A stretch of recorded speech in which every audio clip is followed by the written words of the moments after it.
Hey, welcome back to the Kawola Show. If this is your first time, welcome. You know, we about to hit this podcast up. I don't really know what makes a technical podcast, what makes something a podcast, but this is gonna be me and my homie chopping it up in the car about some stuff. I don't need the seatbelt. I don't know what I'm doing. And we're just gonna let it flow, you know. Gotta get some jams going for a little background music. You know how it is. While I wait for him to get up out the house, get his socks and shoes on, I just want to say thank you for stopping in. I appreciate you very much, and I hope you get something out of this video. I hope it brings you some value. And if it does, I want you to go ahead, hit that like one time, and subscribe if you dig it. Let me know some things you want me to talk about. Leave a comment. But here we go. Beefalo in the building. What up? Or the car. The car here, yeah. Whatever you want to call it. I mean, I guess for some people it's a building. Right, this could be someone's home. This could be someone's home. Shit. I can't even complain about life. I got it pretty good. I got a car. I got a house. Recently got a wife that be bugging, but I still got a wife, you know. So I be bugging too. I can't say that I'm perfect. Yeah. So yeah, we got a couple things to talk about. First, we're gonna hit up. Turn this key back. First, we're gonna hit up shifty friends, because there's different ways you can conduct yourself in life. Yeah. And some things are just really odd. The thing, like, this is what I was thinking today. I was thinking about being on this episode with you and what I was going to say about friends. I feel like most of the time, people from the outward perspective, they look like freaking robots or zombies. Like if you're watching someone else. From the outside. Yeah. So that's how I try to take people's reactions into consideration. Like they're snapping out of their own little matrix, if they do. Mm-hmm. Like sometimes their life is just so consuming by choice, because we choose to pick up our phones and go on Facebook, or we choose to binge watch a TV show. Like that's our choice. Yeah. I mean, I could definitely say that I've zombied through life several times. I've just gone on autopilot and couldn't even tell you what I was doing. I was just doing it, you know. And yeah, it's a real thing for sure. Yeah. Especially like work. Like once you get into a routine with your job, you definitely will just zombie it. Like you'll just go in, you won't even think about it after a while. You won't even think about the people you're talking to. You'll just go in, and then when you leave, you'll be like, wait. Okay, so is that even working? I feel that's a very important point. So I think that means a person, like if you're going through your friends and you're trying to see like, who of these people are actually my homies that give a fuck?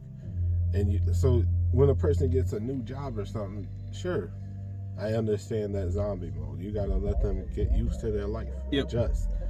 How long do you give a person before you're just like, I can't fucking give any more energy to this person? Like I want to be in this person's life, but how long is it just like? I'm asking you this question because you are a really level-headed person. So I want my subscribers to have something to take away from every one of my videos. So they need to have some kind of basis of how to deal with these zombie friends. There's people that are there very rarely, kind of. Like it seems like they pop in and out, you know. They don't really care about their responses to you. They don't think about how they're talking to you at all, really, or the fact that they're not talking to you. Yeah. Like if if you just leave someone on red, like do you think about how that other person is feeling? Like especially after they sent you like a paragraph of some feels or something like that, and you just leave them on red. How's that person feel? Like, right. If you call that person your friend and you can't put yourself in their shoes to be like, oh, I wouldn't want someone to do this to me. You know, like, for sure. Can you really call him your friend? You know, that's just my take on that, I guess. Yeah, There's been a couple times where I'll get pulled away from my device, which I communicate with most people, because I don't really talk to people on the phone. So, like, if I'm talking to someone, it's through Facebook message or Snapchat or something. Yep. So, like, there'll be times I'll get pulled away from my phone, and then I'll go back and I'll read a message that I didn't respond to. And most of the time, people don't reach out to me unless they need something. It's kind of messed up, but that's really how it is. So That's the same here, though, too. Yeah, so if that happens, I feel so bad that there's no way I can't respond to that person. Yeah. If I notice that a person needed my assistance in any way, like, I don't understand how people's humanity doesn't, like, trigger that in them. Mm-hmm. Like, how, yeah, especially if it's an occurring thing. Yeah. If it's, Well, yeah, no. Another thing too about it is, like, what if you don't, like, what if the person doesn't actually see the message, right? Like, what if you're on Snapchat talking to someone else and someone else messages you and you didn't even, like, you just set your phone down. Right. And someone else messages you and it just pops up there, doesn't give you the actual notification anymore, right? Because you were on Snapchat. Uh-huh.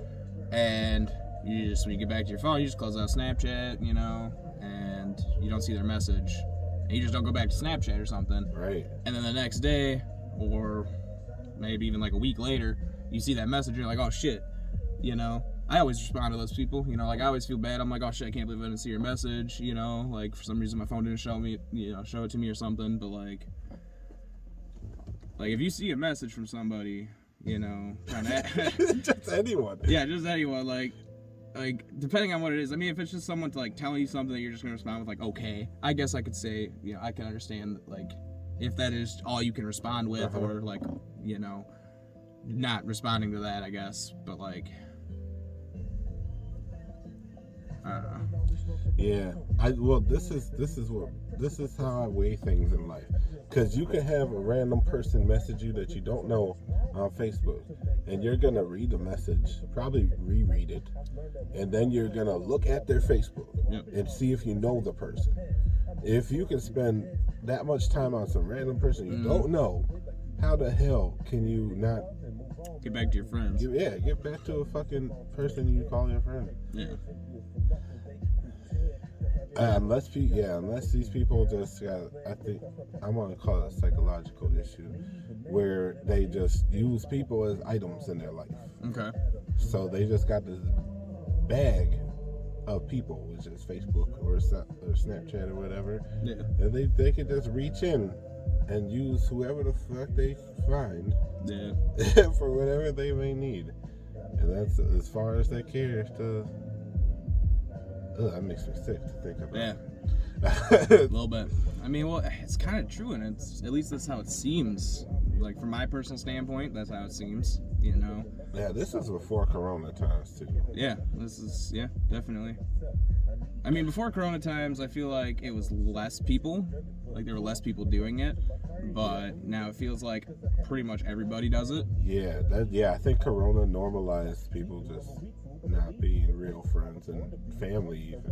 Yeah. Because it's hard to even get your fucking family together. Yep. So, oh my gosh. Yeah. It's just easier to walk away from conversations, I guess, because you're probably not going to see that person for a while, you know? Like, I don't know, I just think people don't think about the other person at all. Right. Like, when you're responding on Messenger or, you know, Snapchat or whatever, you're probably not thinking about that person because you're not actually talking. You're not hearing them. You're not seeing them. You know, you're probably not actually thinking about that person actively, right? But, like, let's say you're on a phone call with them, you hear them, right? So your responses are going to be a little bit more catered to them and things like that. So with the text, it's just so much easier to, just walk away from a conversation. For real. Dang. I think we uncovered some stuff here. This is what it wraps up to. To me, technology and Corona have created a huge disconnect in people. I'd agree with that, yeah. And people's connectivity in trying times. Like, there's a lot of bad stuff going on in the world. not just the United States. Yeah. A lot of stuff going on in the world. So if the United States starts to crumble, we need to keep our people together like that. We need to make sure our friends and family are good. I agree with that. Yeah. We do have to work jobs and shit, but that's putting money in other people's pockets. So that's a job. Think of that as that's your life. You cannot don't put your job over your people. I remember like when my mom was dying, I left work immediately. I was like, I can't even explain to you guys why I gotta go. I'm just leaving. I'll be back tomorrow. If you want me as an employee, I'll be back tomorrow. I'm gone. Like, I don't care. Fuck the job. Yep. Like, I don't. Yeah. Yeah. Jobs should have respect to that kind of shit anyway. Like, True. They should. Yeah. I was back the next day too. Man, there is one thing I gotta say, like, talk about corporations.